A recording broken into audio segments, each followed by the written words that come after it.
രക്ഷാവേദിയിലെയും സദസ്സിലെയും സംപൂജ്യരെ, പ്രിയപ്പെട്ടവരെ,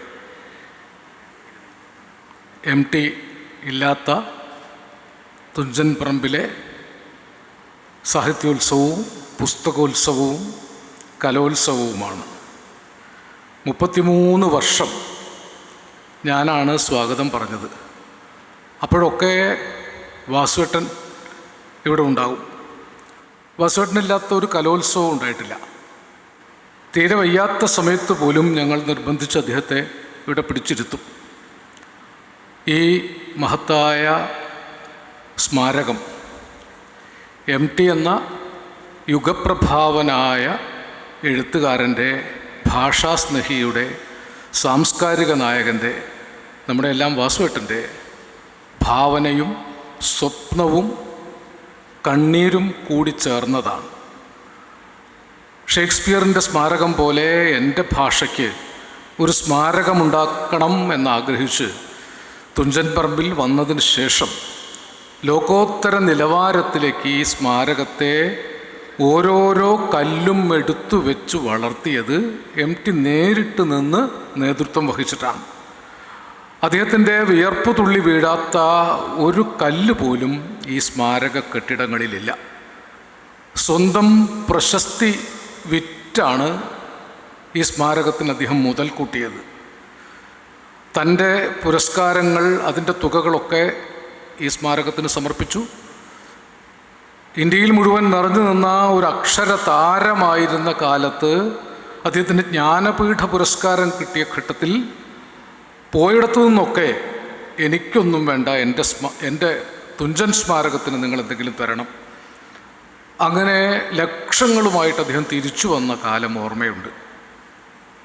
അങ്ങനെ ഒരു വലിയ സ്വപ്നം അദ്ദേഹം നമുക്കുണ്ടാക്കി തന്നു. ആ സ്വപ്നം മുഴുവൻ സാക്ഷാത്കരിക്കപ്പെട്ടിട്ടില്ല. തുഞ്ചൻ സ്മാരകം ഉണ്ടായ കാലം സങ്കീർണമായ ഒരു കാലമായിരുന്നു.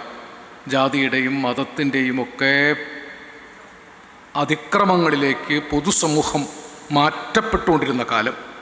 ഭാഷാസ്മാരകത്തെ അതൊന്നും തീണ്ടാൻ അദ്ദേഹം അനുവദിച്ചില്ല. ഒറ്റയ്ക്കൊരു വലിയ പടയാളിയെപ്പോലെ അദ്ദേഹം തുഞ്ചൻ സ്മാരകത്തിൻ്റെ മുന്നിൽ നിന്നു. ഒരു വിരുദ്ധ ശക്തികൾക്കും ഇവിടേക്ക് പ്രവേശിക്കാൻ കഴിഞ്ഞില്ല. 3.5 പതിറ്റാണ്ട് MT വാസുദേവൻ നായരെന്ന സമാനതകളില്ലാത്ത പ്രതിഭ, അദ്ദേഹത്തിൻ്റെ മുഴുവൻ പ്രതിഭാസിദ്ധിയും ചെലവഴിച്ചത് ഈ സ്മാരകത്തിന് വേണ്ടിയാണ്.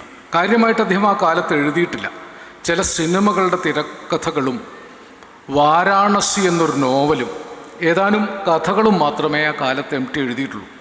എഴുതാൻ സമയമില്ലാഞ്ഞിട്ടാണ് തുഞ്ചൻ സ്മാരകത്തിന് വേണ്ടി, ഭാഷയ്ക്ക് വേണ്ടിയുള്ള ഒരു വലിയ സമരമാണ് ആ 3.5 പതിറ്റാണ്ട് അദ്ദേഹം നടത്തിയത്. അതിന് സാക്ഷികളാണ് നിങ്ങൾ. എല്ലാ കൊല്ലവും വാസുവേട്ടൻ്റെ കാൽ തൊട്ട് വന്ദിച്ചിട്ടാണ് ഞാൻ ഈ വേദി കയറാറുള്ളത്. ഇന്ന് ഞാൻ ആരുടെ കാലാണ് തൊട്ട് വന്ദിക്കേണ്ടത് എന്ന് ഇവിടെ നിൽക്കുമ്പോൾ ആത്മാവിൽ കണ്ണുനീരണിഞ്ഞുകൊണ്ട് ഞാൻ എന്നോട് തന്നെ ചോദിക്കുന്നു. കാൽ തൊട്ട് വന്ദിക്കുമ്പോൾ ചിലപ്പോഴൊക്കെ വൈകി വരുന്നൊരു കുട്ടിയാണ് ഞാൻ. ബാങ്കിൽ ജോലിയുള്ളപ്പോൾ ചിലപ്പോൾ ലീവ് കിട്ടാത്തത് കൊണ്ട് താക്കോല് ബാങ്കിൽ കൊടുത്ത് ഓടി കിതച്ച് വന്ന് ആദ്യം ചെന്നാൽ കാൽ തൊടുമ്പോൾ, എഴുന്നേൽക്കുമ്പോൾ മഹാകാരുണ്യത്തിൻ്റെയും അളവറ്റ വാത്സല്യത്തിൻ്റെയും ഒരു കിരണം ഞാൻ കണ്ടു. ഞാൻ മാത്രമേ കണ്ടുള്ളൂ എന്നെനിക്ക് തോന്നി. നോക്കുമ്പോൾ ഞാൻ മാത്രമല്ല, അദ്ദേഹത്തോട് ഇടപഴകിയ കോടിക്കണക്കിന് മനുഷ്യർ ആ വാത്സല്യത്തിൻ്റെ കിരണം കണ്ടു. ഭഗവത്ഗീതയിൽ ഭഗവാൻ അർജുനനെ നോക്കുന്ന ഒരു നോട്ടത്തെക്കുറിച്ച് വ്യാസൻ പറയുന്നുണ്ട്.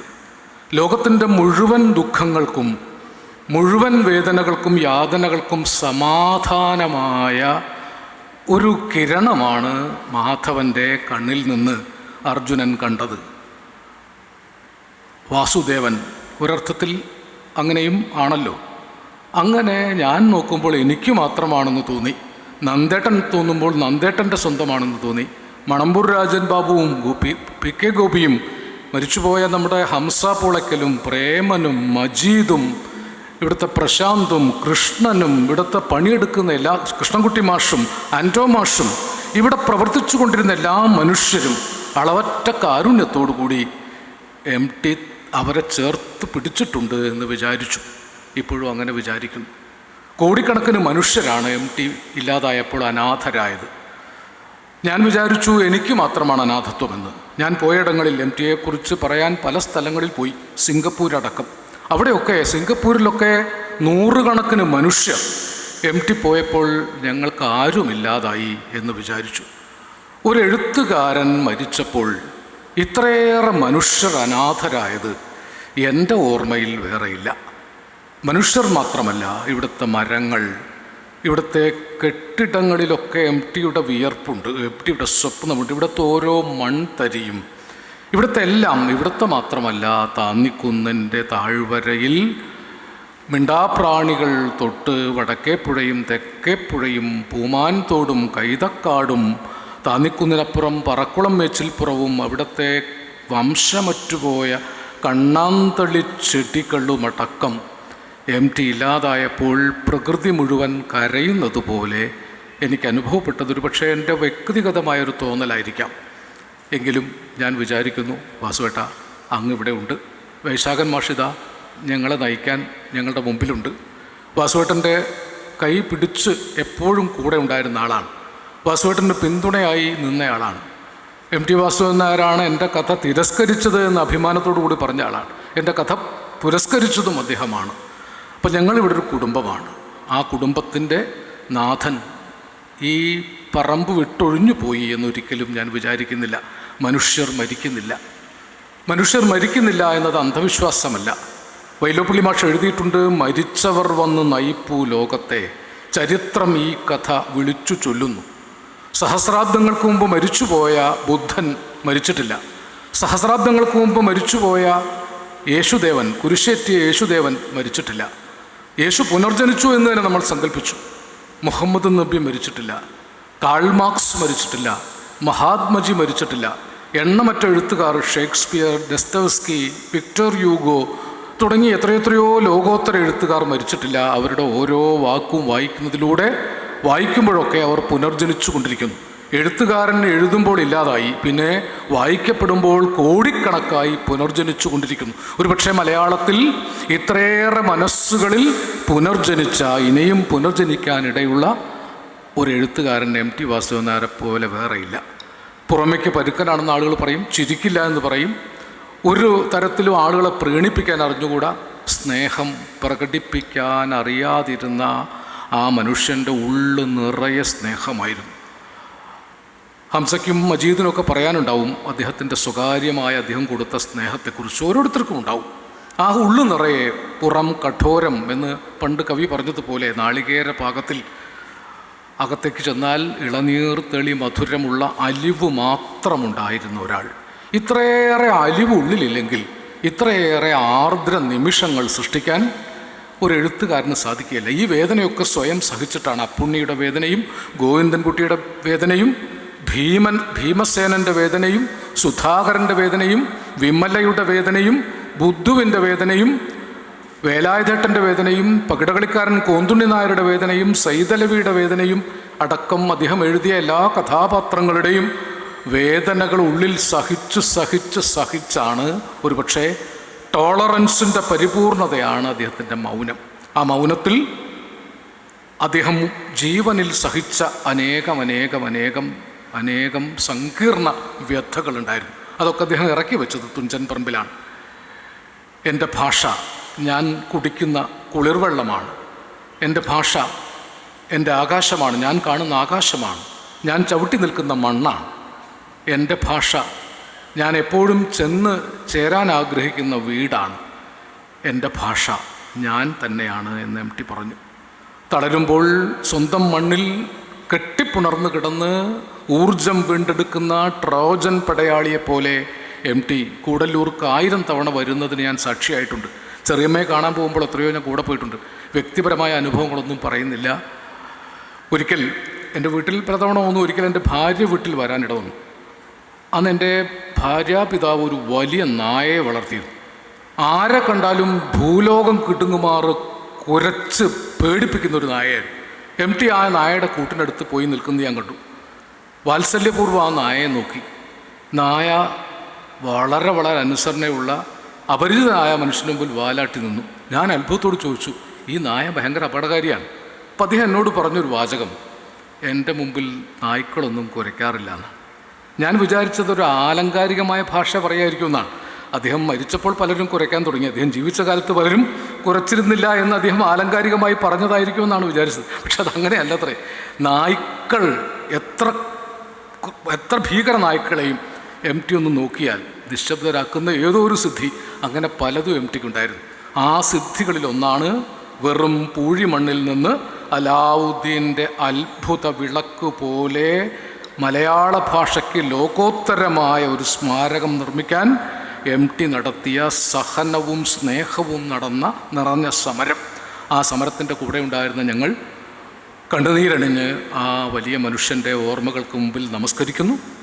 ഞാൻ ആദ്യം സ്വാഗതം ചെയ്യുന്നത് ഇവിടെ ഇല്ലെങ്കിലും വെളിച്ചമായി ഞങ്ങളുടെ നെറുകയിൽ അനുഗ്രഹിച്ചു കൊണ്ട് നിൽക്കുന്ന പ്രിയപ്പെട്ട വാസുവേട്ട, അങ്ങയെ ഞങ്ങൾ സ്വാഗതം ചെയ്യുന്നു. ഒപ്പം നിങ്ങളെ ഓരോരുത്തരെയും സ്വാഗതം ചെയ്യുന്നു. എം ടിയെ ആഴത്തിൽ അറിഞ്ഞ നിങ്ങളെ ഓരോരുത്തരെയും, നിങ്ങൾക്കൊക്കെ നിങ്ങളുടെ ഉള്ളിലൊക്കെ ഓരോ എം ടി ഉണ്ടെന്ന് എനിക്കറിയാം. ഒപ്പം അദ്ദേഹത്തിൻ്റെ മാനസപുത്രനെ പോലെ അദ്ദേഹം മലയാള സിനിമയിലേക്ക് ആനയിച്ച മലയാളത്തിലെ കിടയറ്റ ഒരു നടനാണ് ഇന്ന് ഈ കലോത്സവം ഉദ്ഘാടനം ചെയ്യുന്നത്. ദിലീപ് അദ്ദേഹം കണ്ടെത്തിയ പ്രതിഭയാണ്. 2 വിശ്വപ്രതിഭകൾ അദ്ദേഹം കണ്ടെത്തിയ, ഒന്ന് പത്മശ്രീ മമ്മൂട്ടിയാണ്, മറ്റൊന്ന് വിനീതനെ നക്ഷത്രങ്ങളിലേക്ക് കൊണ്ടുവരുന്ന കാലത്ത് കുട്ടിയാണ്. അതിനു മുമ്പ് ഋഷ്യശൃംഗൻ എന്ന സിനിമയിൽ ഋഷ്യശൃംഗനായി അഭിനയിക്കാനായിരുന്നു അല്ലേ വിനീതനെ കാസ്റ്റ് ചെയ്തിരുന്നത്. അതിനുവേണ്ടി അദ്ദേഹം ഡ്രസ് റിഹേഴ്സൽ ചെയ്ത ഫോട്ടോ കണ്ടിട്ടുണ്ട്. ഒരുപക്ഷെ വ്യത്യസ്തനായ ഒരു ഋഷ്യശൃംഗനാകുമായിരുന്നു അന്ന് വൈശാലിയിൽ വിനീത് അഭിനയിച്ചിരുന്നെങ്കിൽ. എന്തോ നിർഭാഗ്യവശാൽ അത് നടക്കാതെ പോയി. പിന്നെയാണ് മറ്റൊരു നടൻ വന്നത്. അതിനുശേഷമാണ് നക്ഷത്രങ്ങളിലെ മനുഷ്യ മനസ്സിൽ നിന്നൊരിക്കലും മായാത്ത നിർമ്മലത നിറഞ്ഞ ഒരു പ്രണയത്തിൻ്റെയും നിർമ്മലമായ ഒരു ലോകത്തിൻ്റെയും കഥ പറഞ്ഞ, അന്ന് കള്ളമില്ലാത്ത കുട്ടിയായി മലയാള സിനിമയിലേക്ക് പ്രവേശിച്ച അതുല്യ നടനും നർത്തകനുമാണ് നമ്മുടെ പ്രിയപ്പെട്ട വിനീത്. വിനീത് വലിയ നർത്തകനാണ്. കലാമണ്ഡലം സരസ്വതി ടീച്ചറുടെ ശിഷ്യനാണ്. നർത്തകൻ എന്ന നിലയിൽ കമൽഹാസനെ പോലെ തന്നെ നർത്തനവും അഭിനയവും സമന്വയിപ്പിച്ച പ്രതിഭയാണ്. എം ടിയുടെ തന്നെ പ്രധാനപ്പെട്ട പല സിനിമകളിൽ അദ്ദേഹം പരിണയത്തിലെ മാധവൻ എന്ന കഥകളി നടനായിട്ട് അഭിനയിച്ചു. വളരെ വ്യത്യസ്തമായ, ഒരിക്കലും മറക്കാനാവാത്ത വേഷമാണ്. അമൃതം ഗമയിൽ മരിച്ചു പോകുന്ന ആ കുട്ടിയായി, അല്ലെ, റാഗിങ് ചെയ്ത് കൊലപ്പെടുത്തപ്പെട്ട കുട്ടിയായിട്ട് വിനീതാണ് അഭിനയിച്ചത്. നമുക്ക് ആ സിനിമയിലൊക്കെ മരിക്കാത്ത കഥാപാത്രങ്ങളായി അദ്ദേഹം വന്നു. എത്രയോ സിനിമകളിൽ പിന്നെയും അഭിനയിച്ചു. ഒരുപാട് സിനിമകളിൽ വ്യത്യസ്തങ്ങളായ വേഷങ്ങൾ. വിനീതിനുള്ള ഏറ്റവും വലിയ പ്രത്യേകത, വിനീത് അടിമുടി നടനാണ്, നർത്തകനുമാണ്. കളങ്കരഹിതമായ ഒരു മുഖം, ഏത് വേഷത്തെയും സ്വീകരിക്കാൻ പറ്റിയ ആർജവം, അതിവിനീതമായ വ്യക്തിത്വം. വിനീത് എന്ന പേര് പോലെ തന്നെ വിനീതമായ വ്യക്തിത്വം. അങ്ങനെ വാസുവേട്ടൻ സൃഷ്ടിച്ച സമാനതകളില്ലാത്ത ഒരു വലിയ പ്രതിഭയാണ് അദ്ദേഹം. സ്കൂൾ യുവജനോത്സവത്തിൽ നൃത്തത്തിന് 4 തവണ, ഭരതനാട്യത്തിന് 4 തവണ സമ്മാനം നേടിയയാളാണ് അദ്ദേഹം. കലാപ്രതിഭയായിരുന്നു. സ്കൂൾ യുവജനോത്സവ കാലത്ത് തന്നെ വളരെ അറിയപ്പെട്ട പ്രതിഭയാണ്. അങ്ങനെയാണ് സരസ്വതി ടീച്ചറുടെ അടുത്ത് അഭിനയത്തിന് വരുന്നത്. ഇതുവരെയും എത്രയോ സിനിമകളിൽ, മലയാളത്തിൽ മാത്രമല്ല, കന്നഡയിൽ, തമിഴിൽ, തെലുങ്കിൽ, ഹിന്ദിയിൽ എത്രയോ വേഷങ്ങളിൽ വിനീത് അഭിനയിച്ചിട്ടുണ്ട്. ഇപ്പോഴും വിനീത് അഭിനയിച്ചുകൊണ്ടിരിക്കുന്നു. ഇനിയും വിനീതിന് വളരെ ശോഭനമായ ഒരു ഭാവി ലോകമുണ്ട്. വാസുവേട്ടനായിരിക്കും ഒരുപക്ഷെ ഇത്തവണ വിനീതിനെ വിളിക്കണം എന്ന് ഞങ്ങളോട് പറഞ്ഞത്. അദ്ദേഹത്തിന് പ്രിയപ്പെട്ടവരൊക്കെ അദ്ദേഹം മനസ്സുകൊണ്ട്, ഇന്ന് സമദാനി പറഞ്ഞില്ലേ, സ്വപ്നത്തിൽ വന്ന് എക്സസൈസ് ചെയ്യണമെന്ന് പറഞ്ഞ കഥ പറഞ്ഞതുപോലെ സ്വപ്നത്തിൽ അദ്ദേഹം വരും. അദ്ദേഹം നമ്മയൊന്നും അങ്ങനെ വിട്ടുപോകുന്നില്ല. അത്രമേൽ നമ്മളെ സ്നേഹിക്കയാൽ, അത്രമേൽ ഈ മണ്ണിനെ സ്നേഹിക്കയാൽ, അത്രമേൽ ഈ തുഞ്ചൻ പറമ്പിനെ സ്നേഹിക്കയാൽ ഇവിടെയൊക്കെ അദ്ദേഹം ഉണ്ടാവും. അവിടെ വെച്ചിരിക്കുന്ന ഫ്ലക്സ് കാണുമ്പോഴൊക്കെ ഞാൻ 3 തവണയായി അറിയാതെ വാസുവേട്ടനെ കാണാൻ ആ ക്വാർട്ടേഴ്സിലേക്ക് പോകും. ഓർമ്മയില്ലാതെ ക്വാർട്ടേഴ്സ് പോയിട്ട് വാസുവേട്ടനെ കാണാൻ, വാസുവേട്ടനെ ഇപ്പോൾ ഉറങ്ങുമായിരിക്കും എന്നൊക്കെ വിചാരിക്കുന്നു. ഇതൊക്കെ ഞാൻ വെറുതെ പറയുന്നതല്ല. എവിടെയോ മനസ്സിൽ നിന്ന് മാഞ്ഞു പോകാതെ, വിട്ടുപോകാതെ വല്ലാത്തൊരു തരം ശൂന്യതയിലേക്ക് ചിലപ്പോൾ മനസ്സിനെ ഉപനയിച്ചുകൊണ്ട്, എന്നാൽ ചിലപ്പോൾ നമ്മെ കൂടുതൽ കർമ്മനിരതരാക്കിക്കൊണ്ട് ഈ കാറ്റിലും വെളിച്ചത്തിലും പൂഴിമണ്ണിലും ഈ ആകാശത്തും മണ്ണിലും എൻ്റെ ഭാഷയിലും എൻ്റെ വാസുവേട്ടൻ കുടിയിരിക്കുന്നുണ്ട്.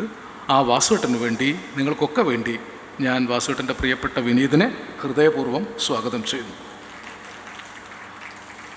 ദിലീപ് കെ കൈനിക്കര നമ്മുടെ സബ് കളക്ടറാണ്. സാധാരണഗതിയിൽ തുഞ്ചൻ സ്മാരക ട്രസ്റ്റ് മീറ്റിങ്ങുകളിൽ കളക്ടർമാർ അപൂർവമായിട്ട് പങ്കെടുക്കാറുള്ളൂ. ഇവിടെ വന്ന ഉടനെ തന്നെ ദിലീപ് ഇവിടെ വന്ന് വളരെ സർവാത്മന എന്തിനും തയ്യാറായി. ഈ ചെറുപ്പക്കാരൻ ഈ ഭാഷാ സ്മാരകത്തിനോട് ഹൃദയൈക്യം അന്നേ പ്രകടിപ്പിച്ച ആളാണ്. സാധാരണ ഇതുപോലെ മീറ്റിങ്ങിന് കളക്ടർമാരോ സബ് കളക്ടർമാരോ വരാതെയാണ് ഞങ്ങൾ മിക്കവാറും മീറ്റിംഗ് നടത്താറുള്ളത്. ഇപ്പോൾ ദിലീപ് കെ കൈനിക്കര വന്ന് ഈ സദസ്സിനെ അനുഗ്രഹിച്ചിരിക്കുന്നു. അദ്ദേഹത്തിനും നിങ്ങൾക്കൊക്കെ വേണ്ടി ഞാൻ ഹൃദയപൂർണ്ണമായ സ്വാഗതം ആശംസിക്കുന്നു. മജീദ് വാസുവേട്ടൻ്റെ കാവൽക്കാരിൽ ഒരാളായിരുന്നു. വാസുവേട്ടൻ്റെ എല്ലാ ചലനങ്ങളുടെയും കൂടെ ഉണ്ടായിരുന്ന ആളാണ്. മജീദിൻ്റെ ആരോഗ്യസ്ഥിതി മോശമായിരുന്നപ്പോഴും മജീദ് ഓടി നടന്ന് ഈ സ്മാരകത്തിൻ്റെ കൂടെ ഉണ്ട്. മജീദിനെ സ്വാഗതം ചെയ്യുന്നത് ശരിയല്ലെങ്കിലും ഞാൻ എൻ്റെ സഹോദരനെ ഹൃദയപൂർവ്വം സ്വാഗതം ചെയ്യുന്നു. പിന്നെ നമുക്കിനി നമ്മളൊക്കെ കൂടി ചേർന്ന് വേണം, വാസുവേട്ടൻ പൂർത്തിയാക്കാതെ പോയ അദ്ദേഹത്തിന് ഇനിയും വലിയ ആഗ്രഹങ്ങളുണ്ടായിരുന്നു. ആ ആഗ്രഹങ്ങളിലൊന്ന് ഇവിടെ ഒരു വലിയ സാംസ്കാരിക മ്യൂസിയം ഉണ്ടാക്കണമെന്നതായിരുന്നു. അത് സർക്കാരിൻ്റെ സഹായത്താൽ നമുക്ക് ചെയ്യാൻ സാധിക്കും. സർക്കാരിൻ്റെ സഹായം മാത്രം പോരാ. MT അവശേഷിപ്പിച്ച മഹത്തായ മാനവ സംസ്കാര നിലയമായിട്ട്, കേന്ദ്രമായിട്ട് ഈ മണ്ണിനെ മാറ്റാൻ നിങ്ങൾ മാത്രമാണ് ഞങ്ങളുടെ കൂടെ ഉള്ളത്. എന്നും നിങ്ങളെ കൂടെ ഉണ്ടാകുമെന്ന് ഉറച്ചു വിശ്വസിച്ചുകൊണ്ട് വാസുവേട്ടന് വേണ്ടി നിങ്ങളെയും ഞാൻ സ്വാഗതം ചെയ്യുന്നു. കൂടുതൽ പറയാതെ ഈ സമ്മേളനം അധ്യക്ഷനായി ദിലീപ് കെ കൈനിക്കരയെ ക്ഷണിക്കും.